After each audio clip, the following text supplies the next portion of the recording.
Welcome back, and thank you for joining Two Pondering Pagans. I'm Rook, And I'm Salon. and today we're going to be discussing the spider on the mundane plane and in the spiritual realm. I don't know anything about mundane planes, but let's get started. Roll that intro.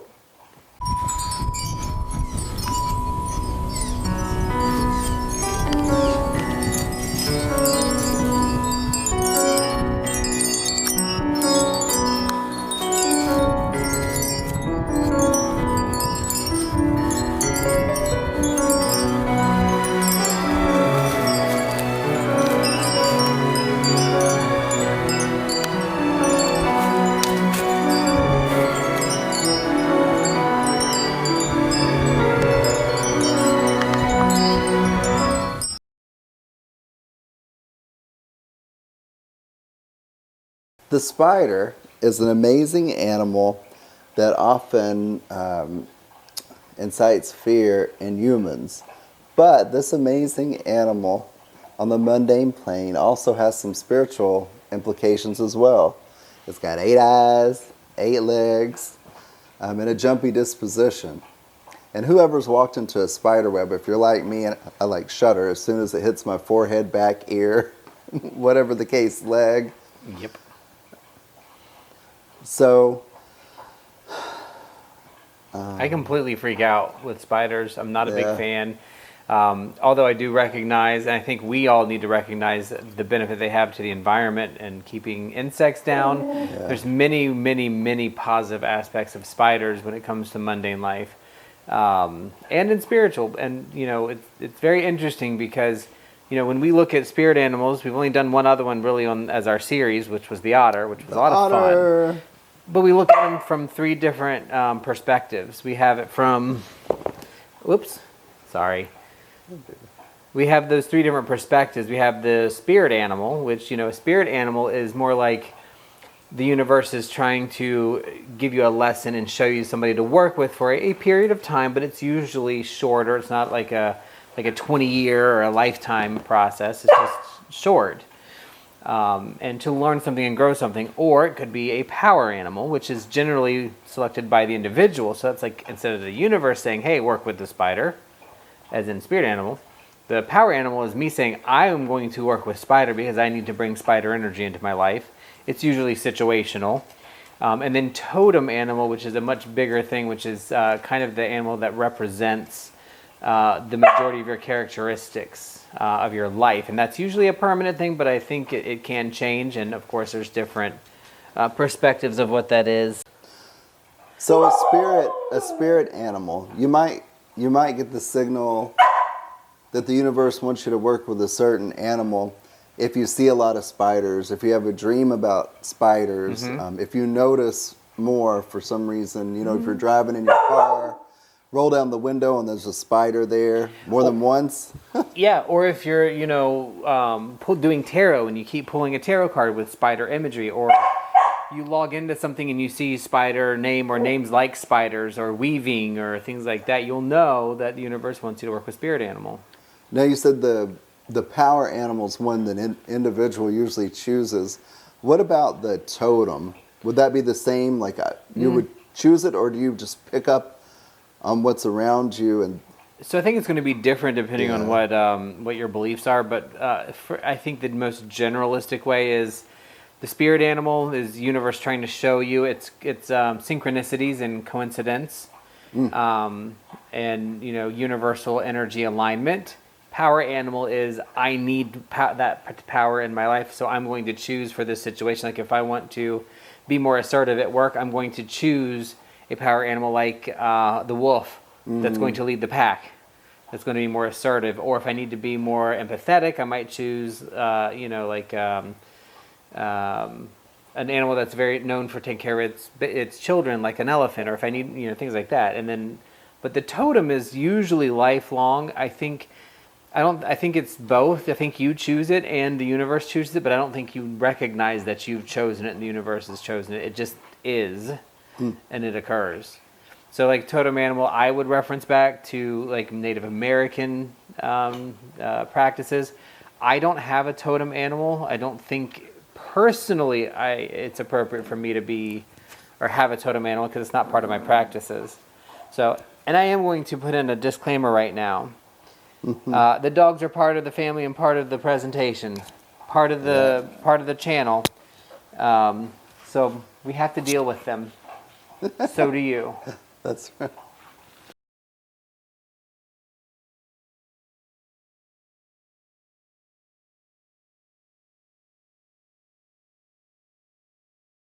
There are 38,000 known species of spiders, and as many as 38,000 that scientists believe have yet to be discovered. Yeah, and they're creepy. I don't care how you look at it. They're creepy. Not all of them have 8 eyes, though. Did you know that? There's I the did not know. six-legged sand spider. There's six-eyed sand spider, not leg. 4-eyed spiders. So it's not just 8 eyes, but regardless, anything that has that many eyes is creepy. That is creepy. Did you know they're found on every continent except Antarctica? I did, because I wrote it. And it is said that you're never more than 10 feet away from a spider, whether you know it or not. And most of the time you don't. Most of the time you don't. Now, the good things that spiders do in the mundane world is they eat tons and tons of insects. Can you imagine how many mosquitoes and other insects would be around if we didn't have spiders eating off of them? Now, things like bats and other animals eat them too, but spiders really do take care of a lot of those things. Also, interesting fact, cobwebs and cobweb silk, house cobs, can be used and are helpful in putting out fires and reducing the chance of fires. They're not flammable. And they can also, I read somewhere, that they can also stop bleeding because they're vitamin K content. Yeah. And they're very strong. Yeah. It's interesting when you walk into a spider web, and I know I freak out and you become a very psychotic ninja, but the truth of the matter is it doesn't feel that strong. But if you think of how small and thin it is, its tensile strength or its ultimate strength is, I think it's been compared to steel and Kevlar and even more if it was pound for pound for the same size. Another interesting thing I just remembered that I completely forgot about spiders in the mundane, that's not even in our paperwork. They have been working, and I think they've been successful, but it hasn't really done anything good yet. Like, we haven't figured out how to use it, but they have used the gene in spiders that make spider silk in sheep that make wool that has the same makeup as the spider silk. Oh. Pretty cool, huh? That'd be some strong wool. Yeah, and a way to really expedite the use of it. And I don't think there's anything usable from it yet, but that was something that I read when I was researching. All spiders make or produce silks, but not all create webs. A lot of them will create little traps, and throw it on people, or nets, and all kinds of weird stuff that they do. There's some spiders that will just lay a long silk line out and let the wind pick them up and carry them around. That creeps me out. Although spiders are venomous, they don't want to hurt humans unless their area is disturbed or they feel threatened. I think most common spider bites are really from either brushing up against their home in their web, or like in a shoe or in gloves are things that I've been read. People disturb them because, let's face it, they were here before us, and we're coming onto the scene and building houses on top of their turf. Of course, they're going to come in. Another way spiders are very useful is they pollinate flowers. They eat insects, and pollinate flowers, which we definitely need. So in addition to bees, spiders do. I didn't know that. I didn't either. Another really cool thing in mundane is that there is actually one known supposed vegetarian spider. The rest are carnivorous or omnivorous. That is cool. That is neat. Do you know the name? I don't remember. I remember it's this tiny little clearish green looking one, but I can't remember what it was. It's a little guy.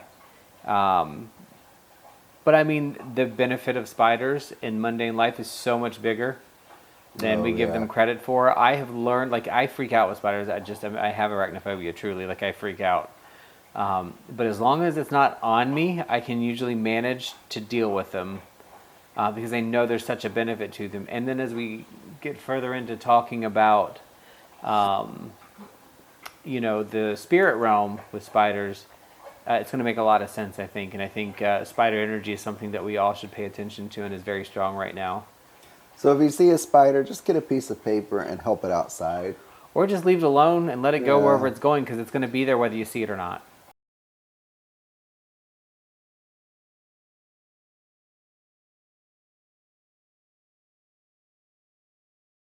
As we go from the mundane plane to the spiritual realm, spiders are represented. Spiders have many representations across many different faiths, such as Christianity.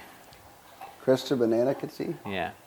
That's one of my favorite ones, and the reason Christianity kind of annoys me, not the religion, but I mean as it pertains to the spider, is the only negative connotation we could find about spider specifically, like as a whole. I mean, there's always that some things specific, but as a whole is Christianity.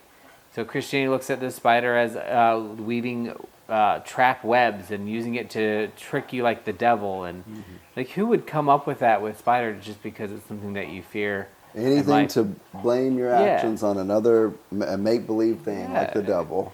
And it's frustrating because then when you go and look at some of the other representations, or pretty much every other representation, it's positive.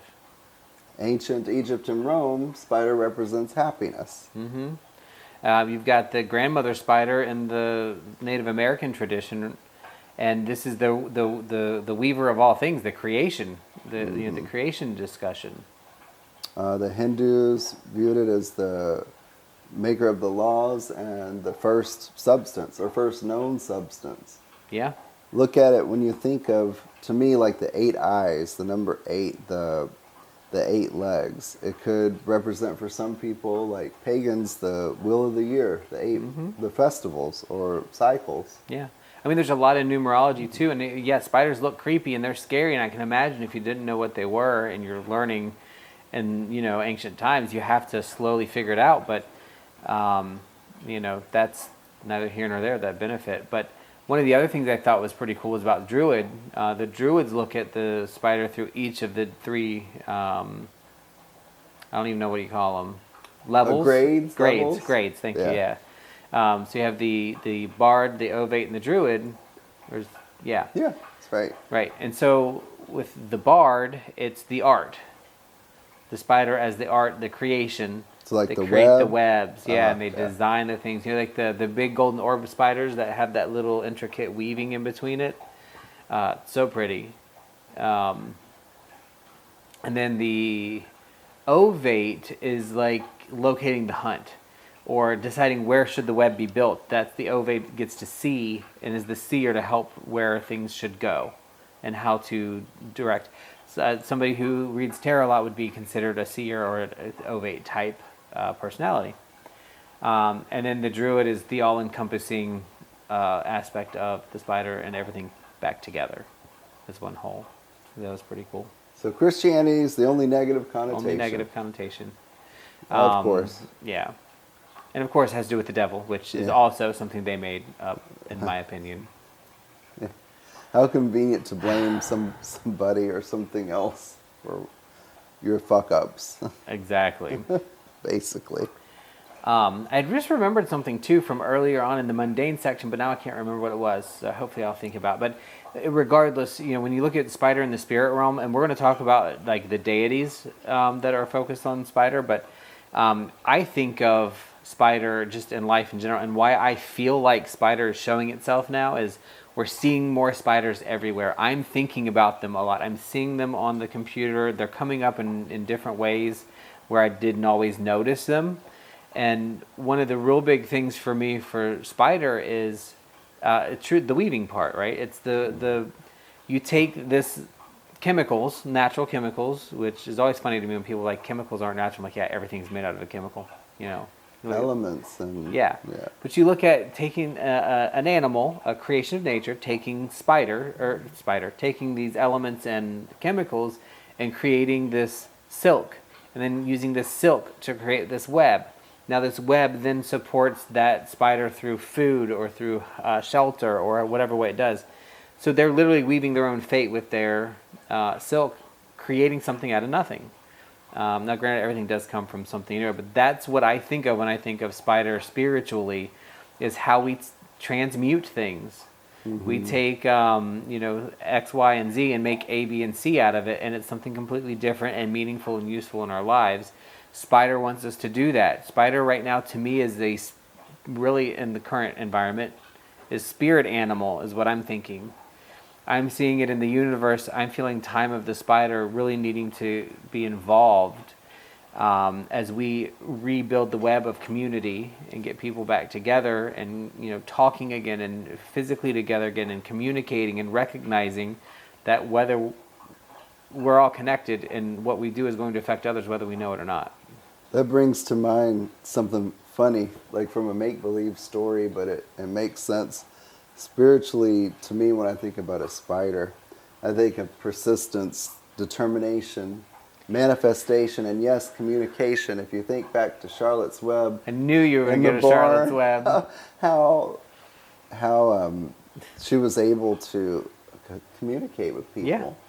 And I think during the past couple of years, I think people have really forgotten in a way how to interact and communicate together in person, because when you get into Zooms and you can see facial for sure reactions there, but when you get into all this email and texting and even on the phone, you don't get the full picture. And I think we kind of forgotten how to do that, and it's kind of an easy way to not communicate. It's kind of nice sometimes, right? But it's not really good. Yeah.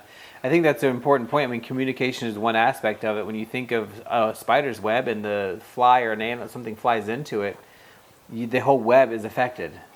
And that's the same thing with us. Whenever we are human beings, whenever we are human beings, as we exist, what we do affects others, whether we know it or not, whether we actually feel it or not at that moment. There's an effect there. And we have to pay attention to it. And communication is one of those ways that we can use to kind of figure out how to make those effects or changes in others.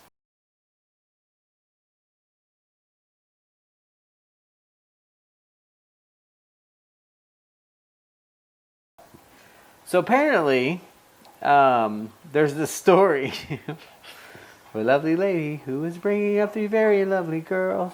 One day when she was doing laundry, she found a spider, and then it made Cindy curl up her curls. Marsha. So seriously though, Robert the Bruce, old Scottish legend, right? Trying to do some war thingy with the English or Ireland or something. And one of the generals or kings was defeated, and he escaped to a cave and was in the cave for months and months and months, and got to the idea, it's like, you know what, I'm done with this. I'm just going to disappear forever. I'm going to leave. I'm never going to be able to go back, blah, blah, blah. So really depressed and all that stuff, but then he saw a spider at the front of the cave where he was hiding out, and for months. And, just the existence of spider in that space with him gave him the fortitude to go back to his land and continue to do what he needed to do and not take the road of disappearing and shirking your duties. Mainly because that spider kept trying over and over, right. Despite it falling and falling and falling and falling, it just kept going and going because it needed the web to be done. So the web had to be done, so it didn't freak out or run away from its problem. It just kept going over and over until they were able to finish the web. And that presence of spider is one way the universe can teach us a lesson with the spirit realm in many different ways. But that particular one, just being present with the spider, was able to give a lesson. Persistence and determination. Mr. Persistence. So, deities and spiders. So there's a few deities that have correspondences related to spiders. There are, and one interesting thing, so there's a lot of, I don't want to say a lot of, I say that a lot, there's a lot of research or a lot of people so there's discussion about, is there any such thing as a true spider goddess or spider god? And I think the answer to that is probably no. It's not like there's a spider god or god of the spiders. There's not an arachnia? There is, but in a general, more consistent, global perspective, it's more about the correspondences of what they represent. I was watching a video of a very well-known person on YouTube, and I really understood what they were saying, and I agree with them to a point, but without naming that person, while it may be true that no, there is no European spider goddess, from a, I don't know the correct word, anthropological or histological, I don't know what the correct word is, but there may not be that individual deity that exists in mythology or folklore or whatever the case is, religion. But the fact of the matter is that the representation of the energy of the spider is represented in that deity. So the example that I'm going to talk about in a little bit is Arianrhod. We'll get into that. But my point in even sharing that is, it's the same thing with other spirit animals, like, you know, the owl. I don't know of an owl goddess or an otter goddess, but I do know of gods and goddesses that are very closely aligned with the energy of the otter, right? And that's what puts that together for me. So it's the same thing for spider. The difference being, though, in some, like Native American, there is actually the grandmother spider goddess. Like, that's an actual entity for them. Really? So even though it may not exist in other religions, or in European religion is the video that I watched, which I agree, and I'm going to take that person's research as truth because they did the research. It doesn't mean that it's still not usable information and spirituality to still work with spider, with those gods and goddesses that had those similar representations. I like a story. One of my favorites is about Athena. So there was this young, beautiful girl that lived in Lydia. Her name was Arachne. Arachne. I guess Arachne wasn't the goddess Arachnia, but a person, Arachne. She was a very skilled weaver. So she challenged Athena, also known for her weaving skills, to a contest. Arachne's canvas was unimaginably beautiful. The characters that were in her canvas jumped out and actually would do the duties that were interpreted on the print, on the canvas. This angered Athena, and she tore Arachne's canvases up. Arachne ran, and she was so upset, she tried to hang herself from a tree, but was unsuccessful. And Athena then condemned her to weave throughout the rest of her existence from that very tree where she tried to hang herself. Interesting stories. Envy, jealousy. Yeah, that's the thing that gets me with that. It's just like, depending on what your belief system is, gods are not infallible. And I think that's an important thing to help them work with human beings, because sometimes we're the better one in those moments. Both of them fueled by hubris and jealousy. But it's a really cool story. You know, there's some different takes on it and different details on it. So if you're interested in looking more at spider, you really should go through the detail and look up some of the multitude of stories about Arachne and Athena. Athena. There was another story about Arianrhod. Well, not really a story, but the big difference being with Arianrhod is there's no true association specifically with spider for her as a deity, as a goddess. But she's seen as the cosmic weaver of fate. Definitely a huge correspondence. If you talk about weaving, we talk about spiders weaving webs. And in other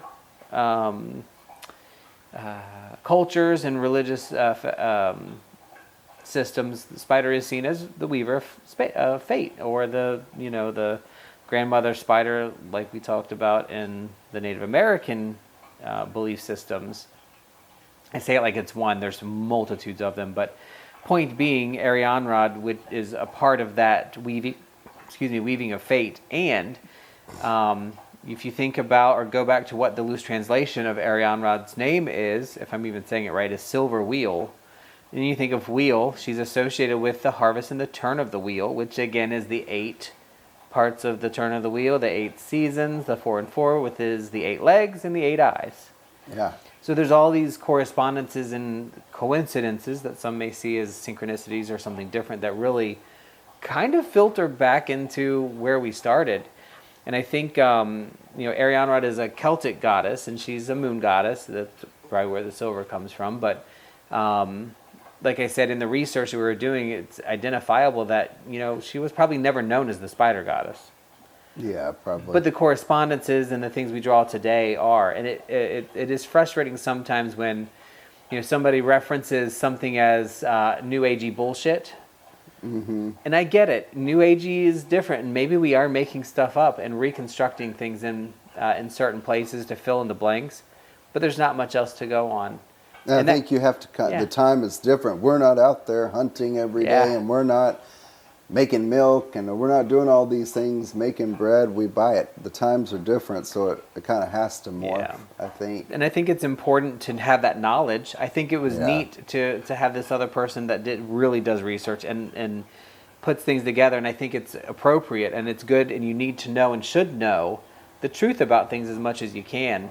But the truth is, we will not know the full truth because we weren't there and we don't have records to support it. But point being, New Agey stuff, just because it doesn't fit specific, and I don't even know the correct terms again, historical requirements or research requirements, doesn't mean that it's not a valuable tool in a witch's box or a pagan's box to use.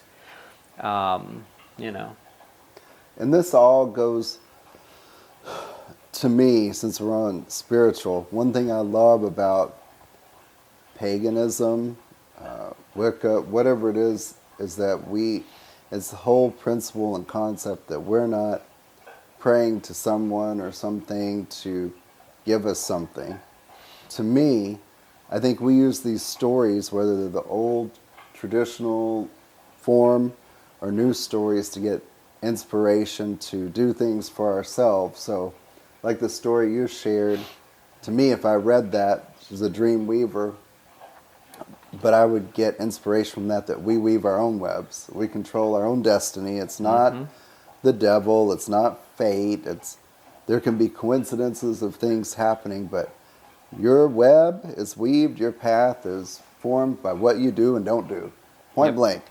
If you don't work, probably not going to have a better professional life if you don't work towards a goal.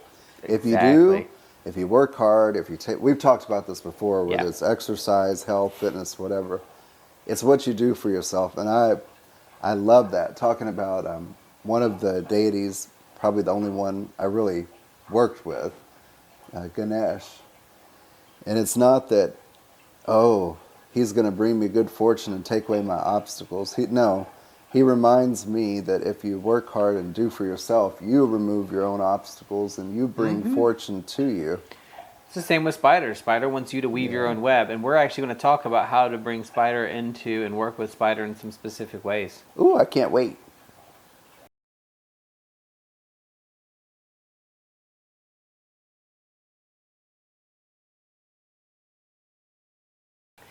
So another part of Spider in spirit or in mythology is the West African story of the deity Anansi. So Anansi shows up as both a human and a spider, but also as a combination of both. So true, like spider god.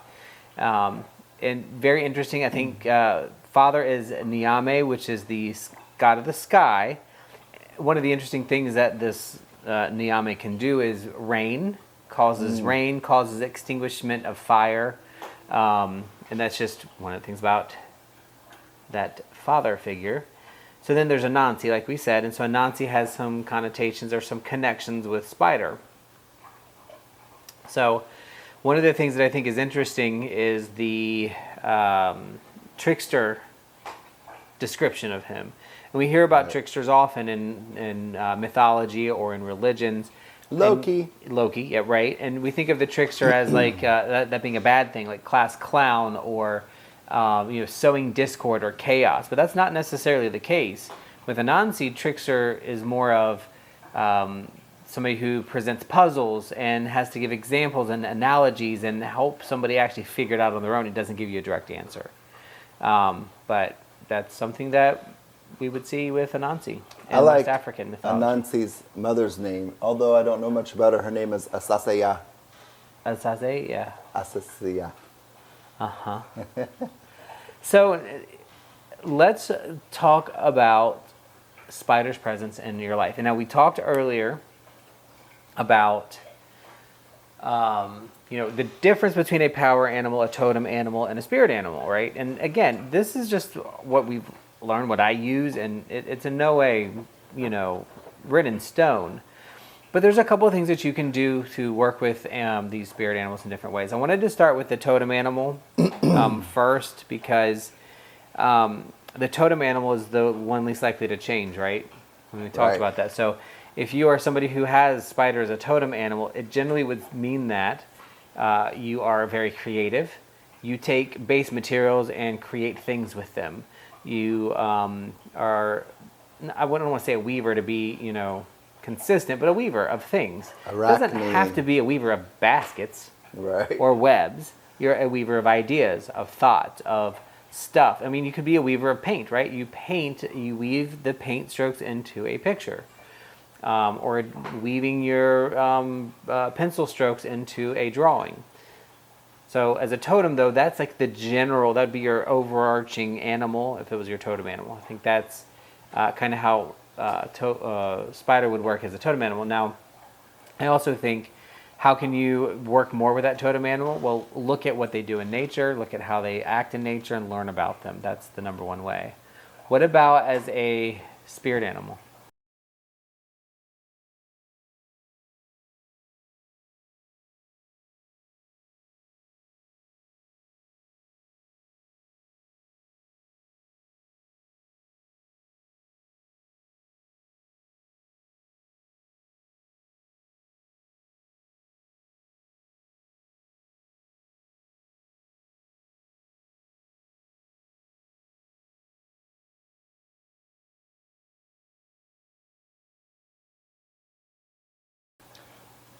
Well, as a spirit animal, it's more of something like the universe, deities might want you to work with a spider, for example. So you might see spiders around, you might notice them more. You might walk into 4 or 5 spider webs that day. And it's something you'd really want to see how you connect. Think about what's going on in your life. Are you going through an obstacle maybe, or a tough situation that you've got to try to weave your way out of, work your way out of? And that's not permanent. I think spirit animals come like when they're needed. I think the most important thing about spirit animal is paying attention. Yeah. Because if your universe is telling us or telling you to work with spirit animal, like it has been for me, if you're not paying attention, you're going to miss that message. So that's the number one thing: pay attention. And then when you see that that is something that universe is showing to you, then you reach out and start looking at it. Interesting, and probably 2 or 3 years ago, I just remembered this, and I have pictures still. I'll see if I can find them on my phone and video. I was in Richmond, Virginia, on work travel, and I'm not a fan of spiders. They freak me out. I don't want to be around them. I have true arachnophobia and actual trauma related to spiders. But there was a spider that was just building his web in the middle, and the way the sun caught it on the sidewalk, I just sat there for like 20 minutes watching it. And that was, to me, a synchronicity, or something that the universe was saying, you need to pay attention to this right now. Slow down, persevere, keep trying. So as a spirit animal, if you're working on this time frame with the spider, it's paying attention, trying to learn the lessons and making sense of what is being told to you.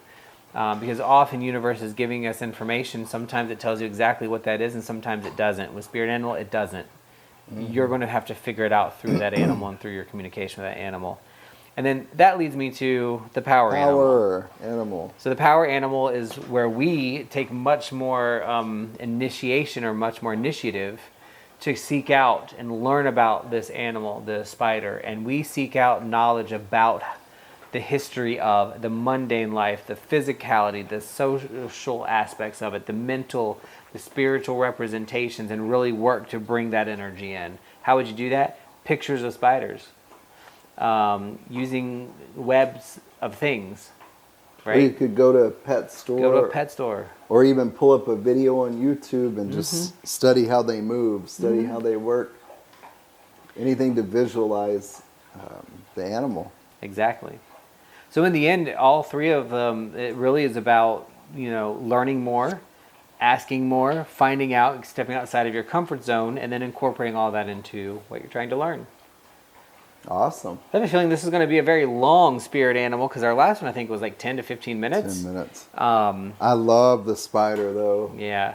Well, that, and I think some people may want short videos, and some people may want really long videos. I'm not a TikToker, Vic Blocker, Blick Blocker, whatever it is. Real thing. I'm not that either. So I think it's going to be important, to